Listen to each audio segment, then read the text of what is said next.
बाबा के जन्म दिवस 14 फरवरी को आप सबको सूचना दी गई थी, लेकिन पुनः से एक मौका है इस समय, तो संकल्प जो हुए थे दरबार की ओर पुनः दोहरा दी जाए 2-3 सूचनाएं। पहला तो ये कि जो पद यात्रा और दंडवत यात्राएं रुकी हुई थी, वह सभी पद यात्राएं और दंडवत यात्राएं 26 फरवरी से शुरू हो जाएंगी। सभी लोग कर सकेंगे, जो ज़रूरतमंद लोग हैं जिनको आवश्यकता है कर सकेंगे। दरबार ने सुविधा प्रदान की है कि जो असहाय लोग हैं नहीं कर सकते, उनके पास कुछ नहीं, इस प्रकार करके अपना दरबार से आस्था विश्वास श्रद्धा के दम पर जो एक दिवसीय पुण्य है वो प्राप्त कर सकते हैं। लेकिन इसमें केवल 3 लोग ही रख पाएंगे जो पद यात्रा या दंडवत यात्रा से एक दिवसीय पुण्य मिलेगा, उसमें सिर्फ आप 3 लोग ही रह पाएंगे, क्योंकि ऊर्जा 3 लोगों के लिए रहती, असाध्य लोगों के लिए होती है, तो 3 लोग ही रख सकते हैं। 3 लोगों के लिए जो महावन होता है उनमें भी 3 लोग को ही मिलता है पुण्य। तो इसमें दंडवत यात्रा पे या पद यात्रा करके आए लोगों को एक दिवसीय हवन हवन के पुण्य के साथ साथ उसको एक दिवसीय महावन के पुण्य भी प्राप्त होते हैं। तो इसलिए सभी लोग 3 लोग ही रख पाएंगे। पहली बात, ज़्यादा रखते हैं, कोई दीक्षा नहीं लेता, कोई संकल्प नहीं लेता, तो फिर समस्या होती, लोगों के रोग कष्ट आप में खींचते हैं जो दीक्षा ले चुके होते हैं। तो ये ध्यान रहे कि इसमें दीक्षा लेना तत्काल अनिवार्य है। जैसे ही पहली पूर्णिमा आए दीक्षा लेना अनिवार्य है, पहली अमावस्या आए तो अमावस्या करना अनिवार्य है, अन्यथा हवन के पुण्य क्षीण होंगे, फिर कोई फायदा नहीं होगा उसका, इसलिए ध्यान रखेंगे।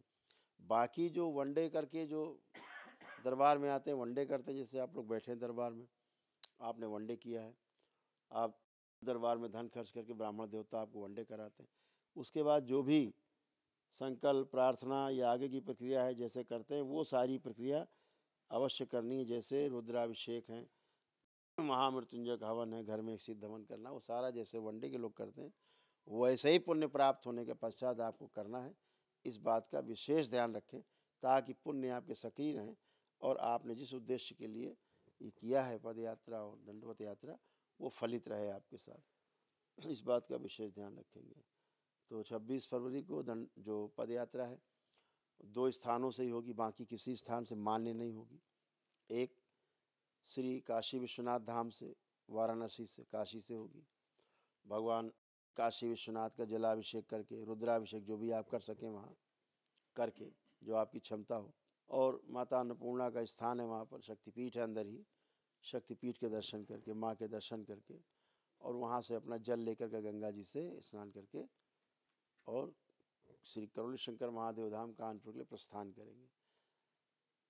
ऐसे ही श्री वृंदावन धाम से, वहाँ गोपेश्वर महादेव है, दरबार है, जाएं, जमुना जी हैं, स्नान करें, गोपेश्वर महादेव को स्नान कराएं, जलाभिषेक करें, जो आपकी क्षमता हो, रुद्राभिषेक करें, और उसके पश्चात वहाँ से श्री बिहारी जी के दर्शन करें और करके जल लेकर के वहाँ से श्री करोली शंकर महादेव धाम कानपुर के लिए प्रस्थान करें। यहाँ शिवलिंग पे आके भोलेनाथ को अर्पित करें। तो इस तरह से आपको एक दिवसीय पुण्य की प्राप्ति होती है और तमाम दरबार की मान्यता है, यहाँ की आस्था विश्वास श्रद्धा है कि आपके तमाम रोग कष्ट जाते हैं। साथ में दंडवत यात्रा कानपुर के सरसैया घाट से शुरू होगी। के लिए अभी जो दंडवत यात्रा जो पदयात्रा बताई, उसके लिए ध्यान रखना है कि मान लीजिए 20 लोगों को ग्रुप आपका है, पदयात्रा करना चाह रहा है, तो कम से कम एक व्यक्ति पद यात्रा शुरू करने के पहले दरबार जरूर आए। दरबार आकर के यहाँ से झंडे हैं, बैनर है, जो भी यहाँ सामग्री है वो यहाँ से अवश्य ले और अर्जी बंधन करें यहाँ पर, और जितने लोग यात्रा करना चाहते हैं उनका अपना बंधन वगैरह ले करके वहाँ से जरूर आए, ठीक है ना। तो इस बात का विशेष ध्यान रखना है कि यहाँ पर अर्जी बंधन करके तभी पद यात्रा शुरू करें। इसी प्रकार से दंडवत यात्रा जो लोग करेंगे वो लोग दरबार में आ करके, पहले दरबार आ करके, जैसे 26 की दंडवत यात्रा शुरू हो रही कानपुर के सरसैया घाट से, तो वो 4 दिन की पदयात्रा कम से कम होगी संभवतः। तो दरबार ने जगह जगह व्यवस्था कर रखी है रुकने की और भोजन की, रास्ते में सभी प्रकार के कार्यक्रम, चिकित्सा की, रास्ते में एम्बुलेंस की, सब व्यवस्था दरबार करके रखी है। तो इस बात का ध्यान रखना है कि पहले 25 तारीख को दरबार आना है।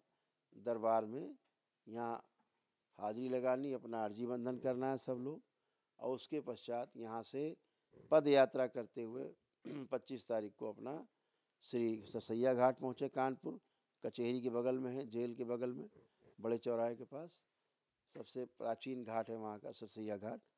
वहाँ पर भी अपना रुकना बैठने की व्यवस्था रहेगी। वहाँ रुक करके और अगले दिन वहाँ से दंडवत यात्रा प्रारंभ करेंगे। इस बात को विशेष ध्यान। यहाँ से 25 को पद यात्रा शुरू करेंगे, जो यहाँ से शुरू होगी 11 बजे से 12 बजे के बीच में शुरू हो जाएगी सरसैया घाट के लिए, ताकि वहाँ समय से आप पहुँच सकें। और अगले दिन वहाँ से दंडवत यात्रा आप करते हुए दरबार वापस पहुँचेंगे। 4 दिन की यात्रा होती है। तो ये आपको सूचना देनी थी, इसको अपने हिसाब से आप अपनी सुविधा अनुसार करेंगे। दूसरा एक सूचना दी गई थी 11 मार्च की जो तपस यात्रा थी, जो पद यात्रा हमारे द्वारा दरबार द्वारा होनी थी कानपुर से करौली धाम से और श्री काशी विश्वनाथ धाम के लिए, वो सूचना आपको दे दी गई कि वो लोकसभा चुनाव को दृष्टिगत रखते हुए और उसको स्थगित किया गया है, ताकि कोई ऐसी कोई घटना ना हो जो किसी प्रकार के लॉ एंड ऑर्डर में समस्या बने। तो इसलिए दरबार ने उसको स्थगित किया है। चुनाव के बाद इस यात्रा को समय देख करके और उसको शुरू किया जाएगा। इस बात को भी नोट रखेंगे क्योंकि वो यात्रा निरस्त है। तीसरी एक सूचना दी गई थी कि दरबार के तमाम दीक्षित भक्त हैं जो दीक्षा ले चुके हैं दरबार से, सारी प्रक्रिया पूर्ण करके 9 हवन की प्रक्रिया कर रखी है उन्होंने।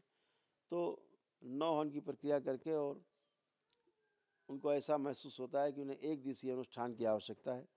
दरबार उनको बताता है कि जो असाध्य रोग हैं आपके यहाँ, लगभग रहते हैं सभी के यहाँ असाध्य रोग, उनकी पीड़ा, उनके कष्ट, वो सब नष्ट हो, उसके लिए एक विराट ऊर्जा की आवश्यकता है, एक दिवसीय अनुष्ठान की आवश्यकता है।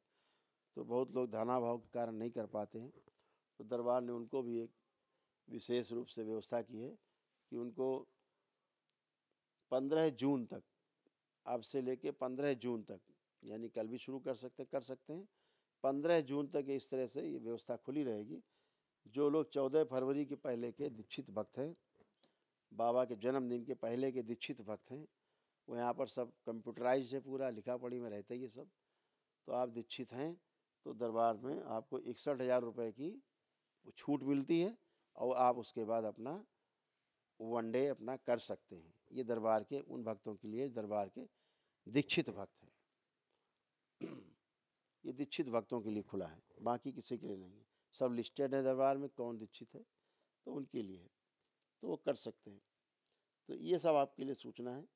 बाकी आप लोग सब स्वस्थ रहें और मस्त रहें। दरबार बाबा माँ की कृपा आप सब पे बरसती रहे। भगवान भोलेनाथ, माता कामाख्या की कृपा आप पे बरसती रहे। आप सभी स्वस्थ रहें, सुखी रहें और प्रसन्न रहें। हरि हर।